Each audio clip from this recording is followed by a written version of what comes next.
bocah ki yen rung bocor suarane dan banter kaya bledek. Bocor napane lho, Bu? Lah, lek mbokmu ngene kan wis brojol papat to, Nduk. Wis bocor papat. Awakmu kan sik buntetet. Dadine suarane sik kong banter tenan.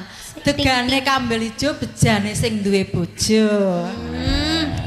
Urung karuan rabi karo artis ngono njur penak rong karuan. Loh, penak lho, Pak. Akeh kok bojone artis ngelanang malah saya kuru ya Kok akeh. iso? Aku karo Bukesi mbiyen nalika Bukesi dadi bintang tamu awakku yo gagang-aking aku yo. Sebabe. Sebabe. Lah kono kan karo bintang tamu lanang. Karo Gareng Semarang apa karo sapa dipangku. Oh, ceritane sampean cemburu ngono, Pak. Loh, tanda cinta seorang